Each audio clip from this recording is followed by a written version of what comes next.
Welcome to The PA is In, the show created by PAs for PAs, where codependency with your supervising physician is a thing of the past, optimal team practice is the future, and physician associate has taken the place of physician assistant as the professional title of choice. I'm Tracy Bingaman, and I'm obsessed with redefining what success as a PA looks like and what it feels like. Here you'll find the mindset shifts, systems, and processes I use to escape healthcare burnout and integrate my work into my life. Work-life balance is a myth, and an integrated life where you thrive professionally, not a balancing act, is the goal here. My mission is to help you to grow into a unicorn PA who loves their job, has abundant energy, time to spare, and work-optional financial freedom. The PA is in.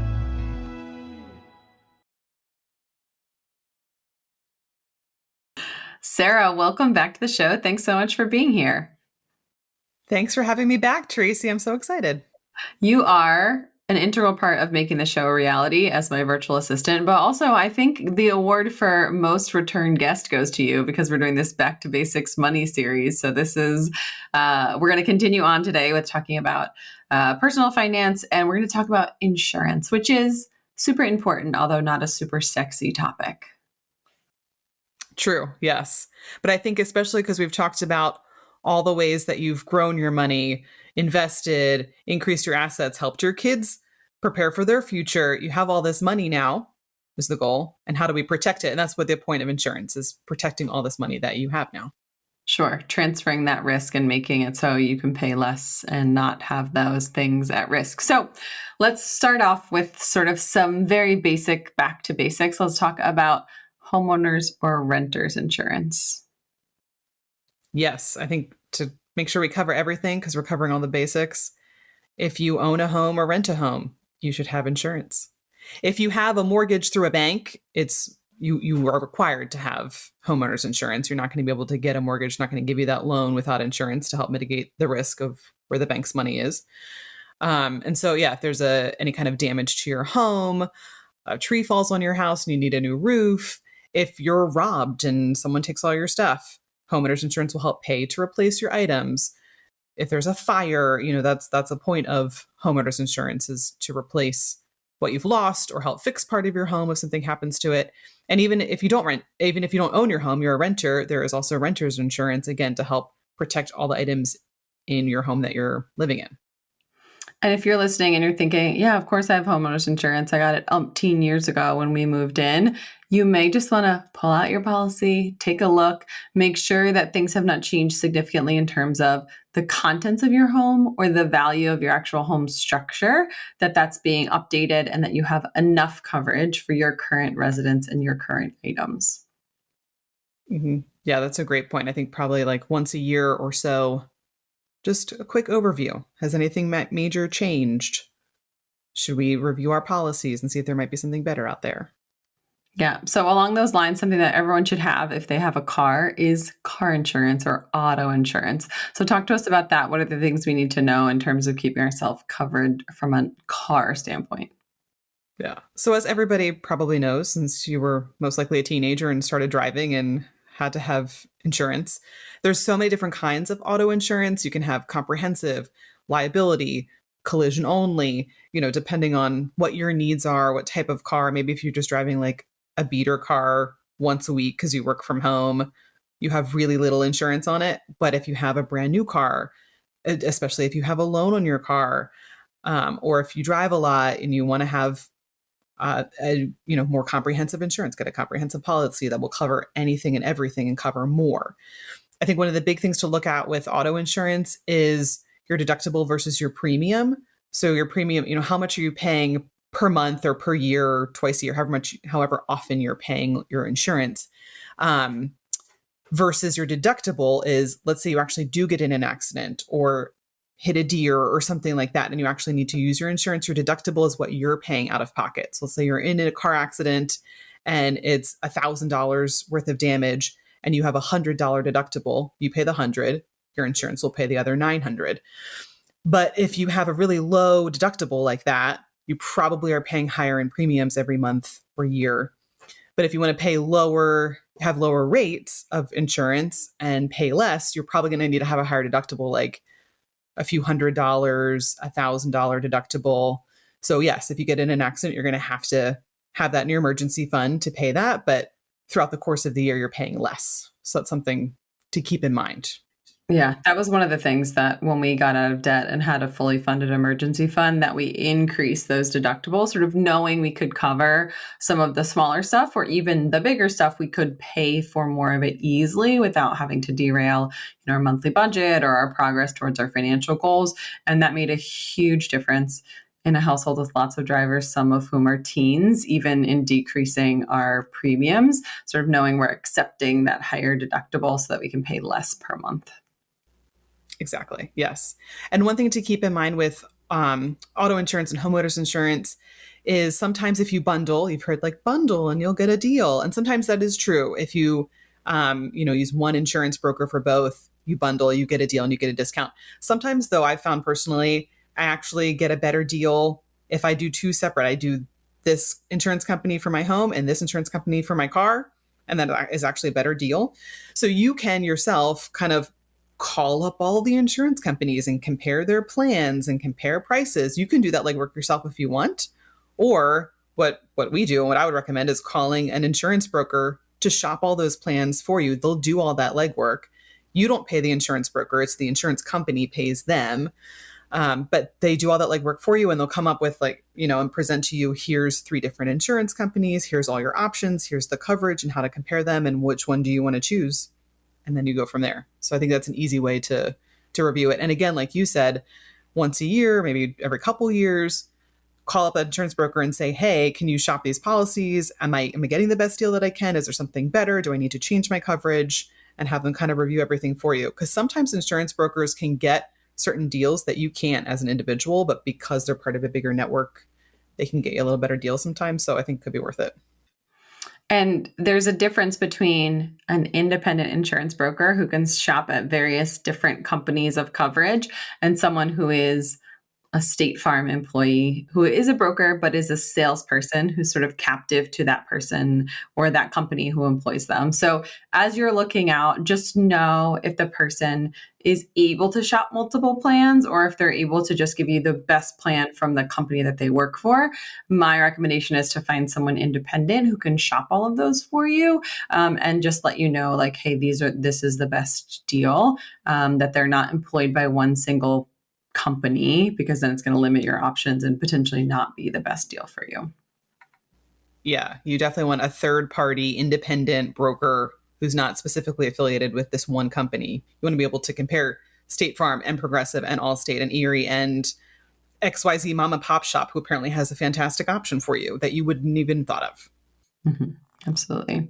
So let's talk about some things that are sort of in the compensation oftentimes when we're working in healthcare, those health, dental, vision insurances, making sure we're covered on those bases. Mm-hmm. Yep. So again, more of just a basic type of insurance that everybody probably already has is to have health insurance, dental insurance, vision insurance. And like you said, this probably comes as a benefit from your employer. I think most people get their health insurance coverage from their employer. It's one of the benefits that you get.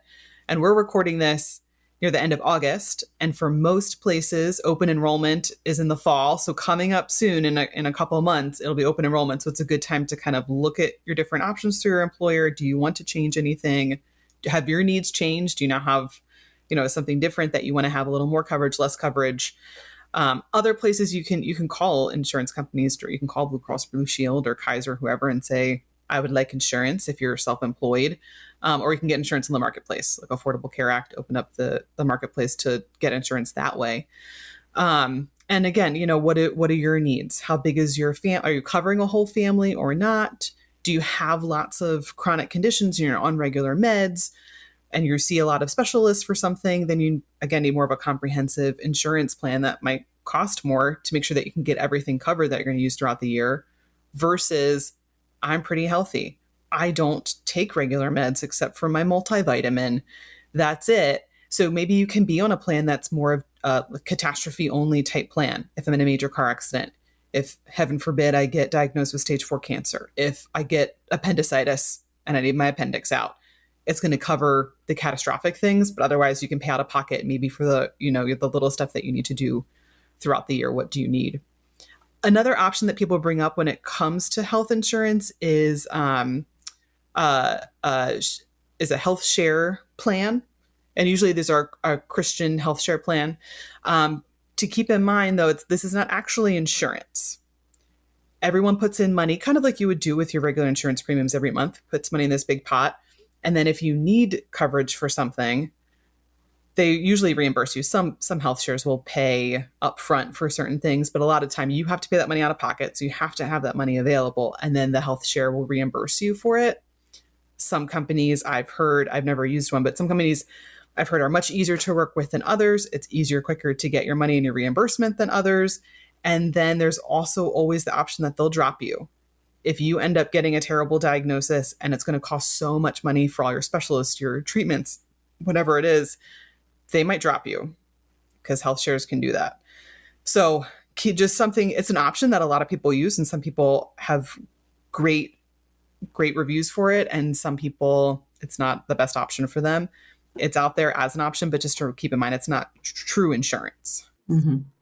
And as we're coming up on open enrollment, something that has helped us over the years with, kids in various stages of growing and, needing, lots of preventative care at the beginning, et cetera, is sort of looking back on the last year. Like, what was your healthcare utilization in the last year? Was it all preventative? Do you have something that you're anticipating, someone getting a major surgery or having something, elective done in the next 12 months in this coming coverage year? And is that going to change? And sort of price out like, okay, here are the premiums, here's the deductible, here's what I'm, ballpark, it's going to be about the same as last year. This is what I would expect to pay with option A, and then do the same with option B. You can never predict fully what's going to happen, but past events can give you a little bit of a window into what you're expecting to spend in terms of the things for you and your specific situation or your family. And so just keeping that in mind, making that informed decision when you're sort of comparing plans and deciding what's best for you.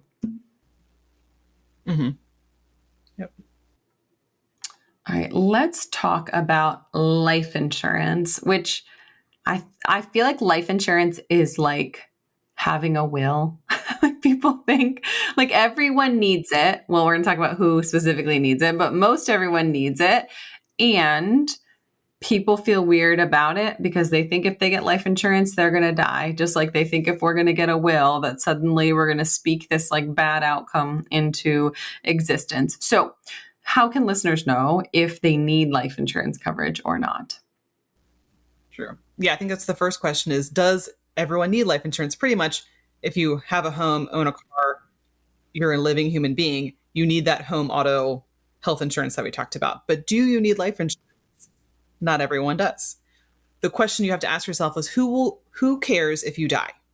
Now, hopefully, I'm sure a lot of people will care if you die, and they'd be very sad that you have lots of family and friends, coworkers, a wonderful community who would mourn your death when you die. But who cares financially if you die? If you are single, not married, have no children, you're just living on your own, you're a brand new PA out in the world. But if you die, who cares? You're not supporting anyone. You don't have any dependents. You're paying all your bills by yourself. So if you care, those bills die with you. That's the end of it. So if that is your situation, then you don't need life insurance. You really don't. But once you get married, and for sure, absolutely, when you have children, 100% you need life insurance if you have children. You could argue, if you're married, do you need life insurance? For most people, I would say yes, because what would happen if you die? If you die, can your spouse cover all the bills without you? That's the question. That's what it comes down to. If you die, your children obviously can't support themselves without you because they're children. But can your spouse? Your spouse probably can't. I mean, maybe do you need both your incomes for the mortgage? Even if you are mostly living off one income, which is a fantastic situation to be on. If you're living off one income and kind of saving most of the other income, that's amazing. But even so, does your spouse probably want to take some time off work and would need some of that money for that, or want to finish kind of paying off some of your debt, like your mortgage or something like that?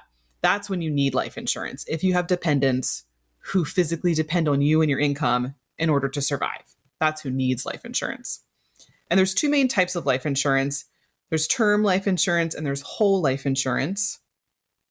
We recommend getting term life insurance. Term life insurance is what 99.9% of the population should get and needs, and that's what will cover what their needs are. Whole life insurance, there's the tiniest, minutest subset of the population who could benefit from whole life insurance. And it's probably not anyone listening right now, so we don't need to get into it anymore. But term life insurance is what most people need. So term life insurance is what it sounds like. You're only buying insurance for a certain term, like a 15-year term, 20-year, 30-year term. Most often it's recommended to get life insurance for anywhere 20 to 30 years is probably the most common term to do, because let's say you have a baby, you just had a baby this year. Well, in 22 years or so, they'll be graduated college, hopefully out of the nest and moving on. So if you have a 25, 30-year policy, your child will be hopefully grown and flown out of the nest, being a real adult on their own. So they're not your dependent anymore. They're not depending on you. They're out of college, they're in the workforce, they have their own job. So think about that in terms of if you have multiple children, where would your youngest child fall on that? Another thing to think about is for most people, one of the biggest debts you'll ever have is your mortgage. When is your mortgage going to be finished? If you just bought a house and you have a 30-year mortgage, get a 30-year life insurance policy. Because if you die and your spouse wants to use that life insurance money to pay off the mortgage because they wouldn't be able to pay it by themselves, that's something else to think about when you're thinking about how long you want your term to be.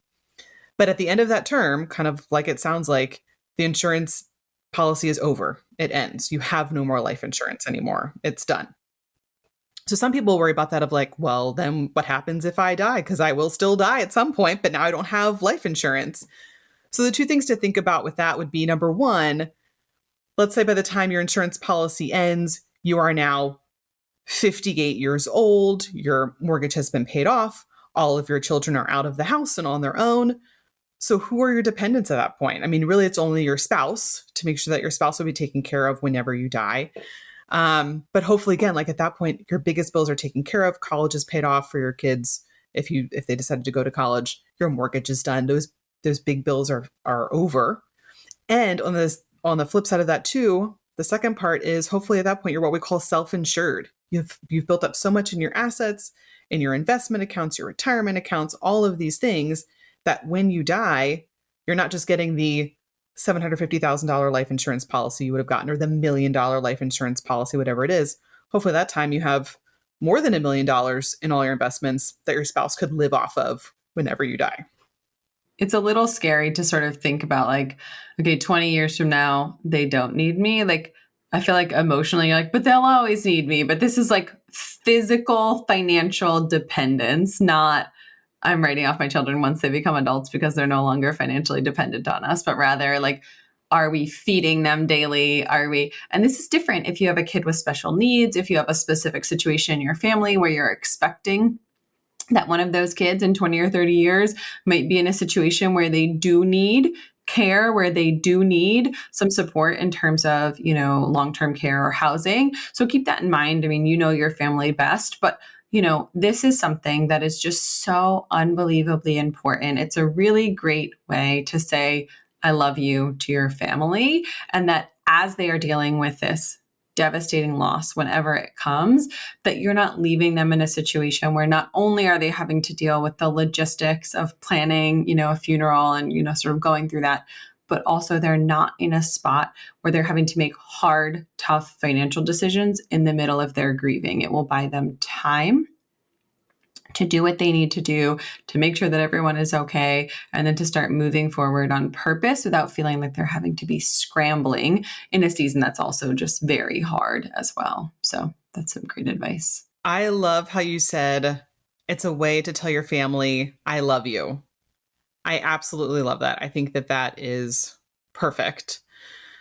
As pretty much, I think a lot of people know, I work in critical care. I'm a critical care PA, work in the ICU. So every day I deal with death and dying, and I talk about end of life every single day at my job. And that's something I talk about too, is If you've already talked about your wishes with your family of things that you want, things that you wouldn't want, where's the limit for you? What does a quality of life mean to you? That's a way to love your family. That's such a gift to give your family when they already know what you want. And in the middle of this health crisis, of you potentially actively dying, hey, I know mom would want this and she doesn't want this. These are her wishes and we'll respect them. And you already know that. You don't have to make these big decisions for the very first time in the middle of a crisis. It's a gift. It's a way to love your family. And you're exactly right. This is the same thing. Having life insurance is another way to love your family. So in the middle of their grief, plus the actual realistic logistics of funeral planning and bills and all the paperwork and things, this is already taken care of, and money is not something we have to worry about right now. We love a great side hustle here. If you've been looking for a flexible way to earn extra income without picking up more shifts, my friend Bree Retzner has something worth checking out. She's a PA and recruiter working with a telehealth company in a 1099 role, sharing compounded GLP-1s and soon to launch products like hormone replacement therapy. It's not an MLM, simply referring potential customers, and it's free to do. And Bree will teach you exactly how to do it. You can find her email, number to text or call, and the link to sign up in the show notes. And this is not sort of in the script of what we planned on talking about, but people need to know, your partner, whoever is your, executor, et cetera, need to know, like, where are the accounts? How do I access them? Like, you need some sort of folder or lockbox or in the safe, and they know the combination of, like, here's where you find the critical documents of where our will is, where our accounts live, policy information, because there is some legwork on the part of the remaining family members to, like, get the death certificate and send it to the insurance company and prove that these things happen and cancel things and close down accounts and transfer money. And it shouldn't be hard for them to get that information and figure out where you're keeping the stuff, passwords and the ability to, walk into the certain bank and know that's where you do your banking. Like, do not make it a secret. Don't make it hard on people. Make sure that it's sort of all packaged up. I don't want anyone to use it, anytime soon, but, like, here's where the folder is. Like, here's where the important documents and passwords are. Here's what you need to know if something were to happen. That's another great way to sort of make it so it's less hard. It doesn't make it easy. It just makes the logistics a little bit smoother around that time. A little smoother. Yes. Yes. So whether you're 40 years old or you're 100 years old, have this in place. So I think, yes, do this for yourself, for your family right now. But I would say talk with your friends, talk with your siblings, talk with your parents. Hey, do you guys have this set up? So when you die, I know where to find things. I heard a story once about this dad who would always joke, like, when I die, everything's in the safe. Go look in the safe. And it became really a family joke of, like, haha, when dad kicks the bucket, go to the safe. Like, everybody knew it. And then dad did die. He was, like, I don't know, he was an old elderly man, lived a wonderful, long, beautiful life. And then he died. All right, go to the safe. And then everyone realized, what's the combination to the safe? No one knew it. So then they had to figure out how to break into the safe and call a locksmith, whoever you call. And so, yeah, so dad did have everything set up, but that one little detail of what's the code? So let everyone know the code, the password to a file on your computer or whatever it is. Give them that little detail too, the key to the safety deposit box, or, make sure that's included in the details. Absolutely. So let's talk about something that I think is lesser known and often overlooked for working professionals, and that is disability insurance. Who needs disability insurance? Go ahead. I would say before we get into disability, let's cover the other side of life insurance, which is whole life insurance. Okay. Because a lot and of people talk about whole life insurance. We don't. Exactly. We don't love it. hear the sarcasm in here, which is why Tracy wanted to skip right over it, because we don't love it. And we don't love it because you should not keep your insurance and your investments together. They should be separate. Correct. That's what whole life insurance is. It's mixing insurance and investing, and those two should not mix. They are not meant to be together. They should be kept separate. Whole life insurance goes by a lot of different names. You might just hear whole life insurance, universal, variable universal, indexed universal life, which is IUL, level premium, level, death insurance. It comes with a lot of different names. So sometimes it can almost seem a little tricky of, oh, someone was, I was talking with this agent and they said index universal life would be a great option for me. Well, they're pitching you whole life insurance. So just know what they're trying to tell you. Whole life insurance, like it says, kind of in the name, it will cover you for your whole life. It doesn't end at a certain year like that term life insurance. It lasts until whenever you die, however long that could be. And one of the benefits, I'm doing air quotes if you're listening on the podcast instead of watching on YouTube, the benefit is that it builds cash value. Along with, yes, it will pay out when you die. You're also building cash value that you could live off this cash at some point if you ever want to withdraw. But why we don't like the mixing is because it's a terrible investment option. It's absolutely horrible. Number one, there's lots of fees. So term life insurance will always be way cheaper than whole life insurance, just in general. Whole life insurance is more expensive and has tons of fees. So even if it says you're building a $200 cash value every month, there could literally be $150 worth of fees in there. So you're actually only building $50 that you would take away from that. So I found a kind of a math problem. Someone had done it out, had done the math that if you invest $200 a month for 40 years inside your index life your insurance policy, that $200 after 40 years would turn into $320,000. So yes, it actually does build money. It's not a complete lie. Like you will get $320,000. But if you invested that same $200 a month into just a regular index fund that we've talked about before, after 40 years, you will have $1.8 million. 320,000 versus 1.8 million. That you don't have to die to get access to. Exactly. And with whole life insurance, they'll say, oh, no, you don't have to die, Tracy. You can take out the cash value at any time. That's one of the benefits. But when you do that, there's so many different extra fees involved with actually withdrawing that money. So would you actually withdraw the 320? Who knows? But it's a terrible investment option, as you can see with that little math problem. My coworker actually just surrendered her whole life insurance policy that she'd had for 20 years. She, 20 years ago, when she and her husband were first having children, they had met with a financial advisor, aka an insurance broker was who it really was, who said, oh, you need whole life insurance. You have this growing family, get whole life insurance. It'll protect everyone. It's wonderful. So they did that for the past 20 years. And she said, they've paid $50,000 into it over the past 20 years. And so at this point, they have a new advisor who said, this is a terrible option. We should not have whole life insurance. Plus, at this point, your kids are grown, so they surrendered the policy and canceled it. When you do that, you do get any money that you did grow in there, you get it back. And so they did get back $50,000. So she's like, it's a nice chunk of change. But when you think about it, she got $50,000, which was the amount of money she put in. So they didn't lose any money, but also over 20 years, they didn't earn any money. If she had invested that money in a regular index fund, she could have had millions at this point, but she just got her money back after 20 years. So there's a lot of fees involved. It's a terrible investment. Yeah. It's more expensive, and for your whole life, you don't need coverage. Like, when we were talking about who needs coverage when, most people do not need coverage for their whole life. And if you're diligent about your finances, you'll reach a point where the life insurance is sort of gravy, where you don't really need it, where your investments would take care of your family anyway. And that point is going to become sooner rather than later. So this whole life, like, you don't need it for your whole life. If you are a great-great-grandfather and no one is depending on you, you don't need life insurance. They don't need more when you die if you've been diligent financially. So they will kind of make it seem like it is just regular life insurance, but that whole life is just not a good deal. We don't love it. All right, so let's talk about disability insurance, which is something that we do like. And if you're working, you do need, right? You do need. So let's talk about it. You do.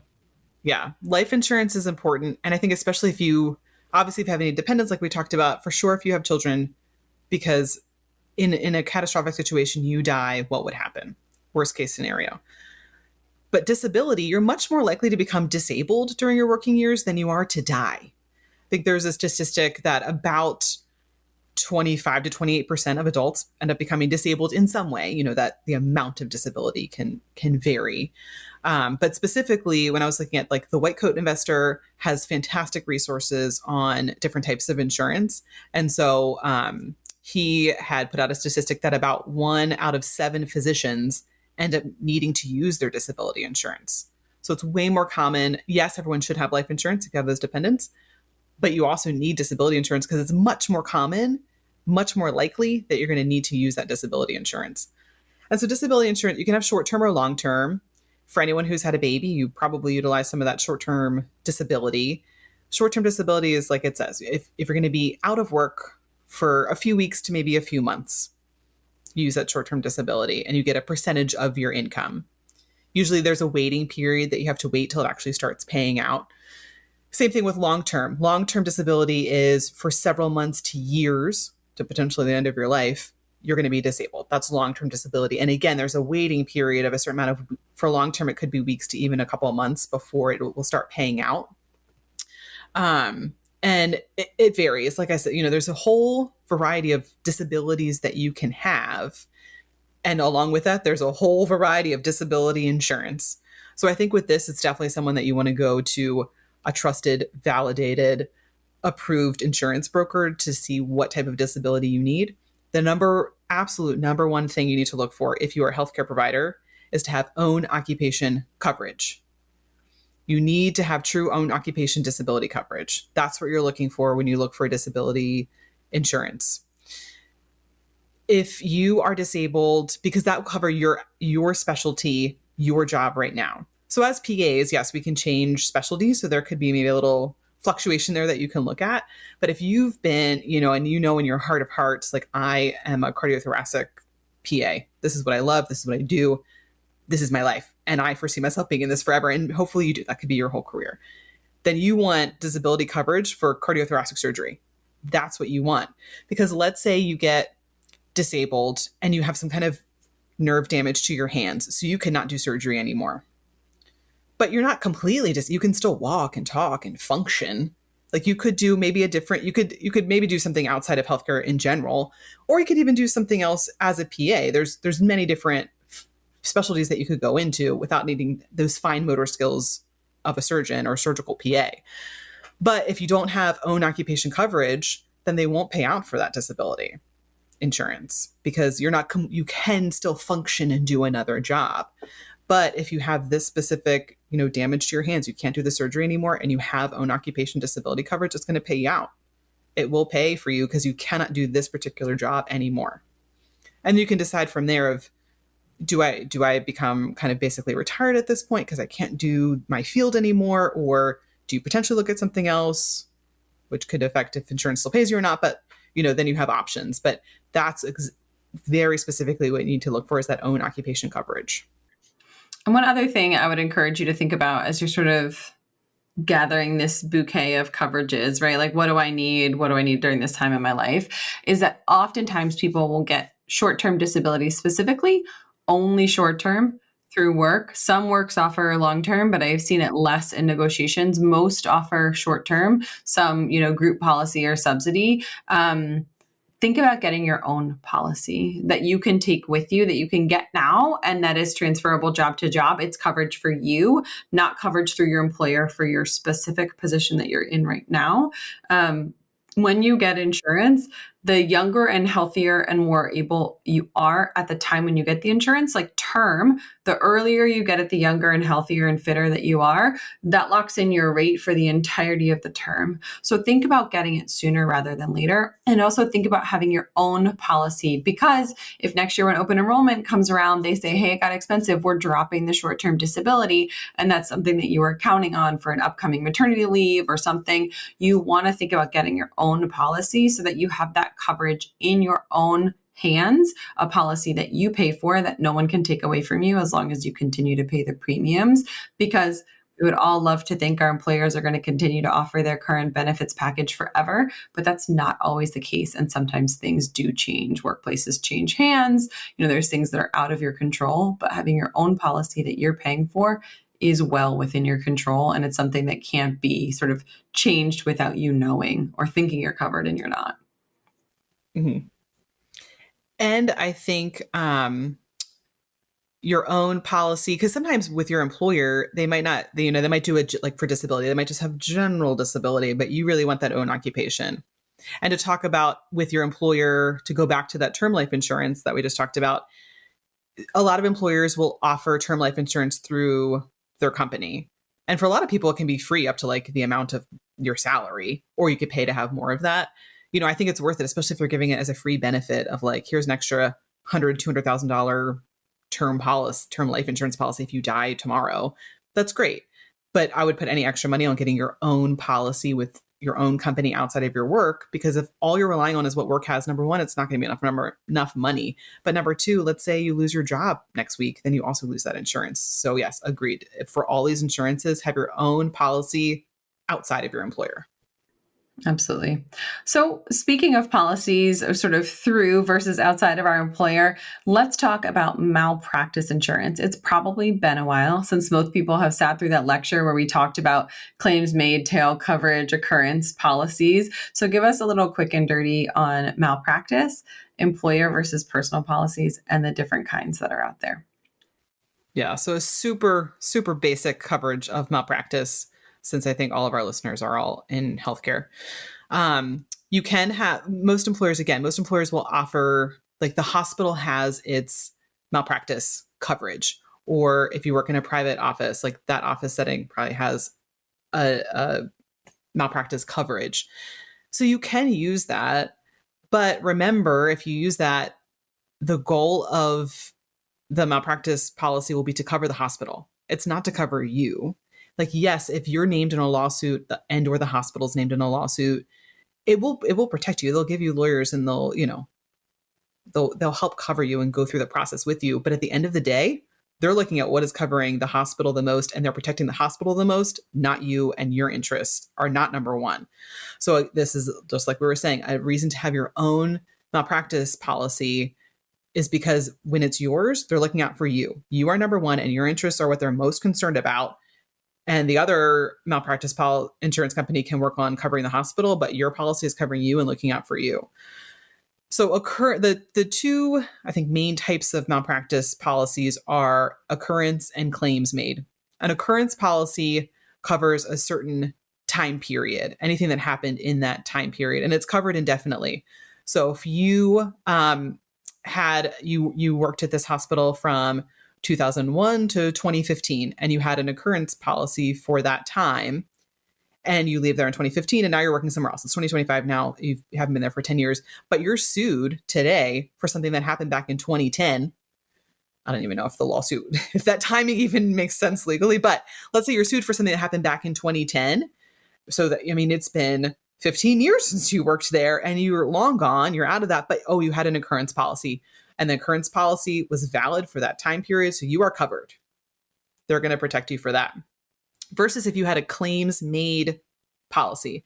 Claims made only covers claims that are made during the time you have the policy in force. So if you're there from 2001 to 2015, but you've left, that was, 15 years ago, 10 years ago. And today someone sues you for something back in 2010. Well, you're not there anymore. We were only covering while you were there at that time. So that's when you're not covered. So that's where claims made, wouldn't be helpful to you if you've left a job. So that's where tail coverage comes in. So tail coverage helps extend. It's a tail that goes off of when you end. So let's say you leave this job in 2015, but you purchase a tail policy to say, hey, I'm moving on, going to a different hospital system, whatever you're doing, but you have tail coverage now. So if someone does come back years later to sue you for when you worked at that old hospital, you have tail coverage. It will protect you. Tail coverage can be expensive. So I think it's something, but it's also, some people say there's no expense, I would pay whatever it is. So if I'm named in a lawsuit, I still have protection. But tail coverage can be really important if you're leaving a job. You have to know, did you have claims made insurance or occurrence malpractice insurance to know, number one, do you even need tail? And then should you purchase it?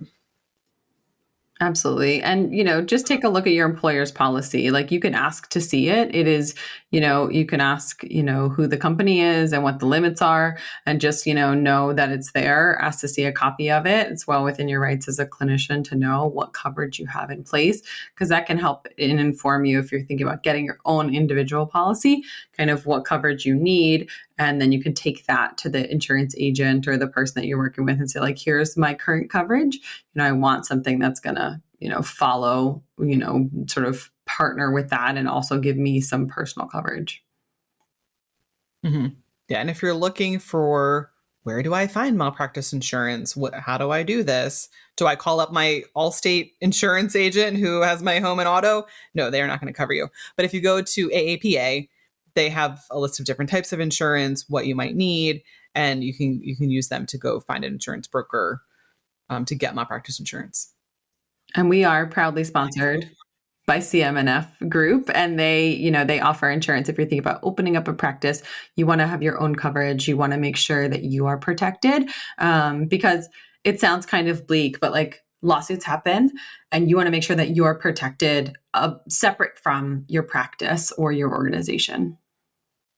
Mm-hmm. I think, and CM&F, I think, is the main company that AAPA uses and promotes as well, because they're fantastic and they've been in business for a long time. And like I said before, the White Coat Investor, we can add a link to his resources in the show notes, but he also has a list of other insurance options as well. Awesome.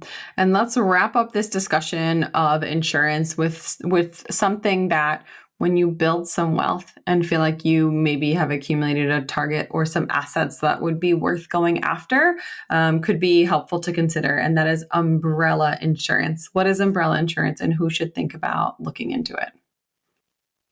So umbrella insurance is a big umbrella that covers over everything and everything. It goes beyond your current limits. So even if you have pretty high limits on your auto insurance, your home insurance, your malpractice insurance, if you have high limits on everything, the umbrella goes above and beyond. So let's say you were in a horrific car accident and it was your fault and there's multiple cars involved and everyone has hospital bills to pay and all of this. That's going to go beyond whatever, even if you have a really high comprehensive auto, it's going to go above that. So that's where umbrella steps in. Umbrella will help cover anything beyond that. Or we live in a very litigious society here in the States that if you get sued, and especially like kind of what you're saying, Tracy, if you have a lot of assets and someone knows that or finds that out of you have a high net worth, or they can tell, you live in a really big house or you have a house, a swimming pool, a trampoline, these can be like just little beacons for people to look at and sue you. Even if you have property and someone trespasses on your property and like goes four-wheeling on it or something and then injures themselves, they can sue you because they were injured on your property. And that's, where home insurance would come in, even though you didn't give them permission to be there. So this is where insurance steps in and where umbrella insurance steps in, is to cover these big liability claims, lawsuits that happen. So especially if you have a high net worth or own a lot of assets, umbrella insurance is very cheap, but gives you a lot of coverage. I think it's definitely worth it. Yeah, it's sort of the icing on the cake here to just make sure that, if there's anything that falls in between the gaps or is, more than these coverages are covering that we've talked about, that you have some extra layer of protection. So this was awesome. I feel like, although it's not a super sexy topic, as I said at the beginning, it's just a really important refresher. Check your policies, make sure everything is up to date, that your premiums are paid, that you know where stuff is, how much coverage you have, that those policies are going to give you that length that you need. If you got a term policy ages ago, make sure that the term expiration makes sense for your life, considering new kids that have been born, anything big in your life mortgage wise. Just making sure you have those coverages in place is just really diligent and really important when it comes to personal finance. Exactly. Thanks again for having me, Tracy. Congratulations. You've just joined an awesome club. By listening to a full episode of The PA is In, you are officially on the Unicorn PA team. Welcome aboard. What most team members do is they subscribe to the podcast because that allows them to automatically get the latest episode of the show. The life of your dreams exists on the other side of taking action. Keep making small shifts and keep getting better. Your life will improve, your career will soar, and you will have the confidence you need to create your own success. I will see you in the next episode. This PA is out.